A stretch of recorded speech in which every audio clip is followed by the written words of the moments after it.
It's the main symbol of the LGBTQ community, but how did we go from this to this? And what does it represent?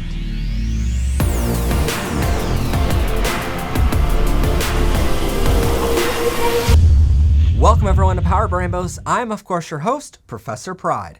And on today's show, we're talking about the LGBTQ Pride Flag, how it came to be, and how it evolved to become one of the world's biggest symbols of hope.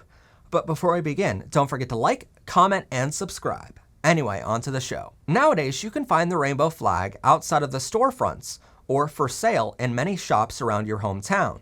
Unless you live in a homophobic country, that is, which case I'm really sorry. And that rainbow flag represents an absolute love and acceptance to all. It's flown above every major Pride event, and even brought some like me to tears when we see it flying for the first time above our cities. For others, the symbol of the rainbow flag is so strong that some use it to drape the casket of someone who was a victim of an anti-LGBTQ hate crime. Even I have plans to someday be buried with a rainbow flag draped over my casket. So today we thought it was important to go over the story of how it came to be, what the colors represent, and finally show you why it's a more powerful flag than any flag of any nation on Earth. At the height of the LGBTQ uprising in America in the 1960s and 70s, gay and trans people were finally fighting back against unconstitutional laws, which made it illegal to be gay or to dress in the appropriate clothing to match your gender identity. On the forefront of that movement were some key players, such as Craig Rodwell, the co-creator of Pride events, Christine George Jensen, the first openly trans woman in the media, and Harvey Milk. Now, if you want more info on Craig or Christine, we have episodes covering each of them linked in the video description. But Harvey Milk was the first openly gay elected official in the history of California in the United States. He sponsored a bill banning discrimination in public accommodations, housing, and employment in the city on the basis of sexual orientation. Because of him, the city passed it by a vote of 11 in favor and 1 opposed. During his life, he fought for LGBTQ rights at every level, and is one of the greatest heroes of our history. Harvey even has an entire holiday named after him, which is celebrated annually on his birthday, May 22nd. But in 1978, Harvey Milk urged his friend, an openly gay man and drag queen, who just happened to also be an artist by the name of Gilbert Baker, to design a symbol of pride for the LGBTQ rights movement. As an artist, Baker decided to make a flag instead of other symbols of pride because he saw them as the most powerful symbol of pride for any country or state. He later said in an interview, quote, "Our job as gay people was to come out, to be visible, to live in the truth, as I say, to get out of the lie." A flag really fit that mission because that's a way of proclaiming your visibility or saying, "This is who I am." As for what inspired him to use the rainbow, he later told everyone how he saw the rainbow as a natural flag from the sky, and he wanted to showcase how natural being gay was. Also, fun fact, while rainbows are seen from the ground as a semicircle, they are actually viewable from the sky as full circles. And if you have any religious beliefs here, you can see the rainbows as a halo for the earth to bless the LGBTQ community. But getting back to the story, the original flag he designed had 8 colors, not the 6 we see today. Those 8 colors represented the following: hot pink for sex, red for life, orange for healing, yellow for sunlight, green for nature, turquoise for art, indigo for harmony, and violet for spirit. The first time the original flag was flown was at the San Francisco Gay Freedom Day Parade on June 25, 1978. According to Baker, him and a team of volunteers made them by hand for the June celebration. A few months later in November, Harvey Milk, who was the one to urge Baker to design the symbol of pride, was assassinated by a disgruntled city supervisor named Dan White on November 27, 1978. Harvey was murdered for his LGBTQ activism and was later awarded the Presidential Medal of Freedom, the highest civilian award in America by President Obama in 2009. While it was never stated on the record, it is widely believed that Harvey Milk's assassination pushed Baker even further into activism. Shortly after Milk's death, Baker wanted to push the 8-colored rainbow flag into mass production for consumption by all LGBTQ members around the world. But he immediately ran into some problems. The pink, turquoise, and indigo colors were very hard to find the dyes and supplies to make, and thus they couldn't be made at such large quantities at the time. So the pink and turquoise were removed altogether, and the indigo was replaced with a more basic blue color. In the end, when the flag hit mass production and was being shipped across the country and beyond, the colors now represented red for life, orange for healing, yellow for sunlight, green for nature, blue for serenity, and purple for spirit. Later, in 1994, Baker made a 1-mile-long version of the six-striped rainbow flag, which was carried in a parade to celebrate the 25th anniversary of the Stonewall riots. And only then was it truly established as the true symbol for LGBTQ pride. But even this version wasn't the final design we see today. In 1999, transgender activist and veteran Monica Helms designed the transgender pride flag, which we still use today. And we'll cover that in a later episode of Fun with Flags.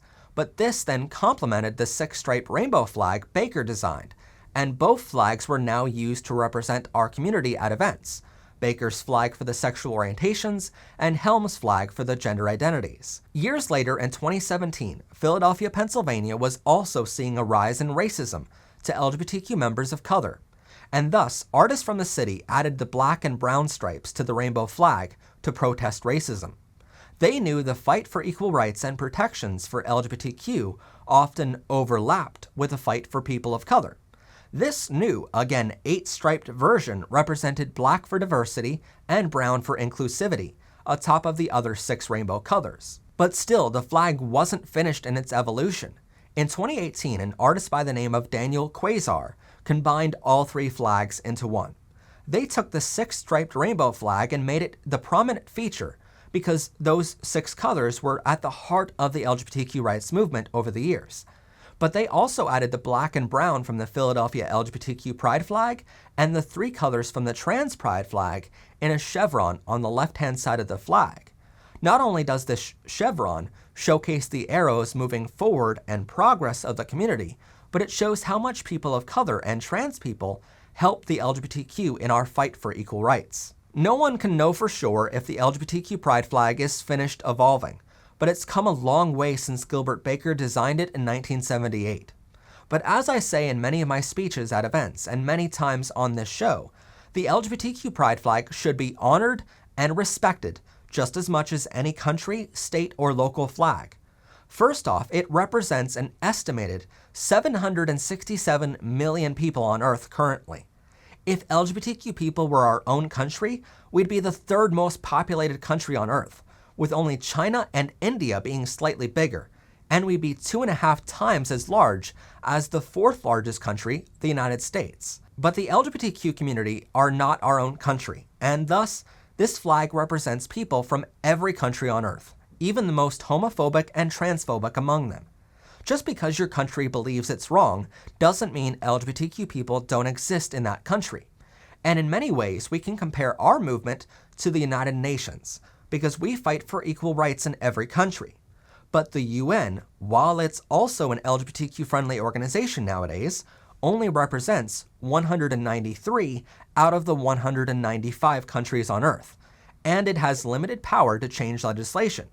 The LGBTQ community is in all 195 countries around the world, and we have boots on the ground fighting for equal rights in each of them, even though it's not recommended in some of those countries because of harsh rules. Many times, homophobes will ask why we need a whole month to celebrate who we are and who we love in June.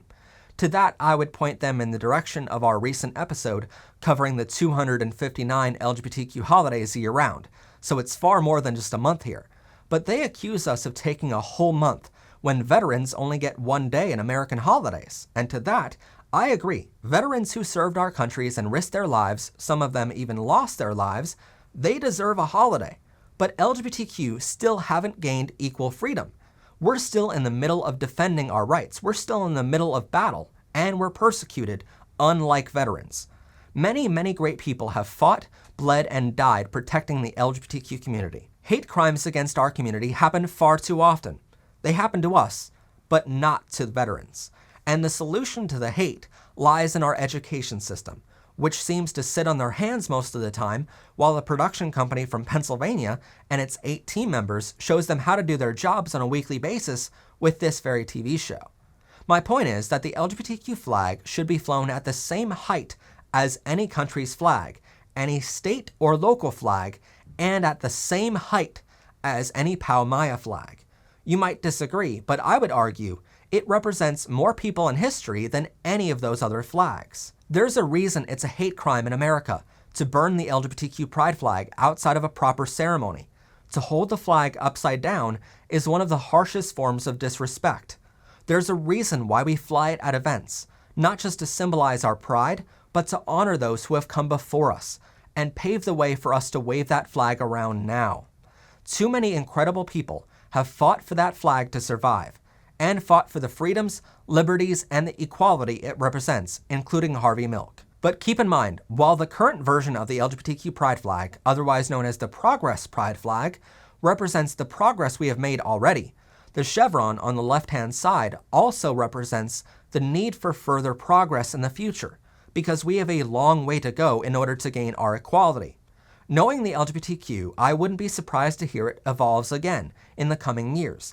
But in the meantime, every time it's flown, I for one will be here to honor, protect, serve, and salute it, because it represents so much more than me, or any of us individually. Anyway, that's all for our episode today. Please let us know in the comments down below if you like this idea, where we dedicate an entire episode to the history and representation of a pride flag, and let us know which flag you want us to do an episode on next. Thank you so much for watching. As always, if you like our content and want to support more LGBTQ education in the future, please consider checking out our Rainbow merchandise store or becoming a member of the channel to see behind-the-scenes content and bloopers. Don't forget to like this video, comment down below your LGBTQ-friendly thoughts, hit that rainbow subscribe button so you don't miss out on new episodes of the show, and share this video with others. As always, I'm your host, Matt Haslam. This has been PBR. Have a gay day, everyone, and bye for now. Still not enough rainbows? Click here to see more weekly episodes of Powered by Rainbows, Semester 4, only on MHP TV.